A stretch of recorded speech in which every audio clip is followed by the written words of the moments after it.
started my vlogs for a while, probably going to be that little face. I just can't stand it.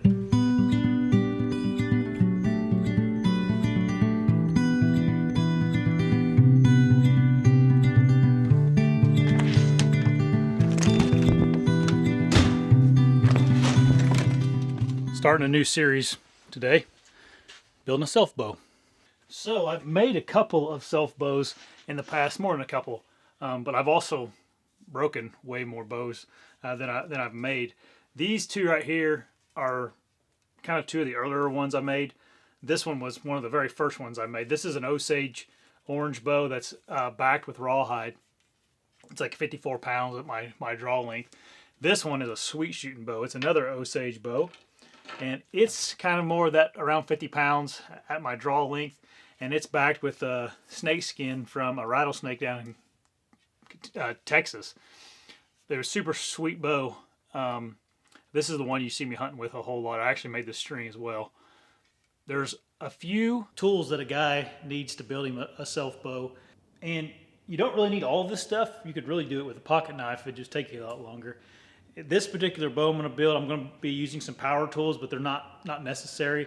I'm just using them because I want to get a bow made at a fairly decent pace. So what I really would start with, if you're going to build you a self bow, is getting you a good draw knife. This tool right here, you could build the entire bow with just this tool. I can't really tell you a preference on brand or anything. You just have to look that up for yourself. A farrier's rasp is a really nice tool to have when you're building a self bow. You can take off a lot of wood in a quick manner with this thing. You can use the edge to cut into the stave. Stave is essentially those things right there are staves. It's the kind of the bare wood that we're going to use to build the bow. And I'll talk to you about that too in a second. Something else that's real nice to have is one of these little Japanese cabinet saws. They have like a coarse tooth and a fine tooth, and you can really be precise with these little saws, and they're real handy for bow building. I'll use all this stuff during the whole process, so you guys will see that. I also really like this tool. I use a lot. This is just a hacksaw, but it has a tile blade on it, and it's I don't know how big this blade is, but it's a circular blade that is like a 1/16 of an inch in diameter. A pair of calipers is really nice to have. Not necessary, but the more exact you can be with your measurements on a bow, the more forgiving it's going to be, the easier it's going to be to tune and shoot better for you.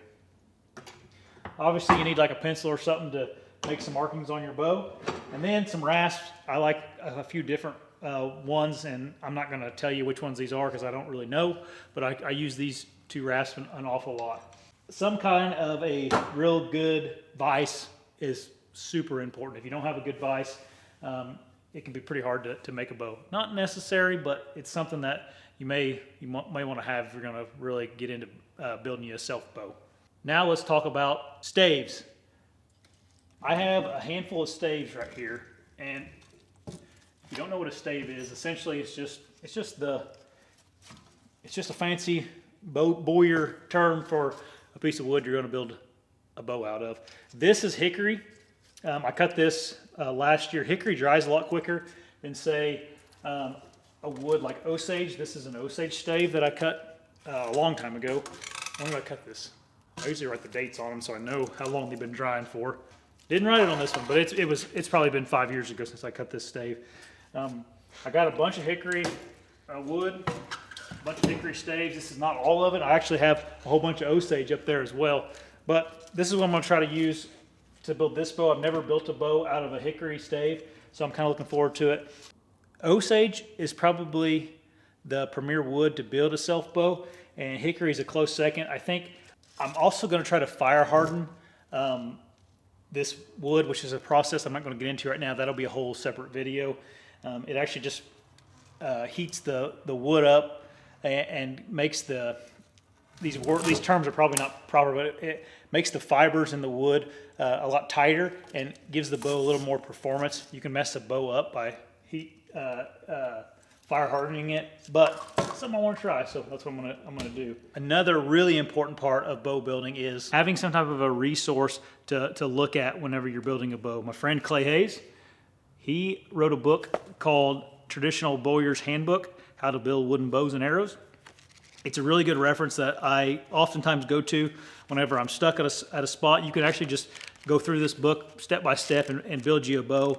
I also have his DVD that I've used in the past that's really helpful if you're more of a visual learner, which I am.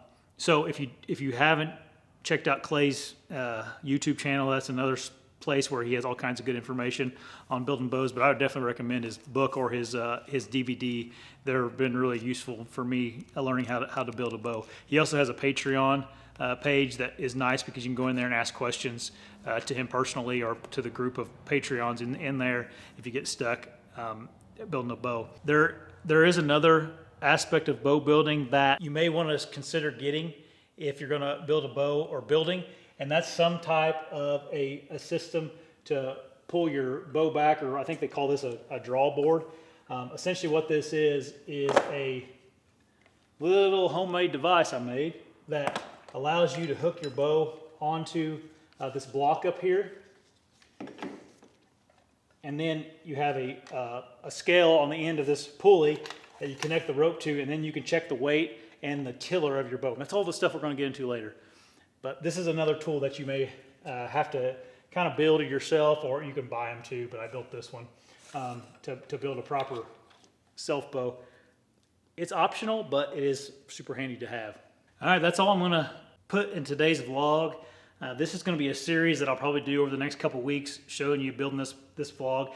Tomorrow is not necessarily going to be part 2 of this series, but it might be as well. I'm just going to kind of build it as I go, and it may be a couple days in between series, but bring you guys along with me. Maybe then after we're done, we'll go hunting with it, try to shoot a doe with it.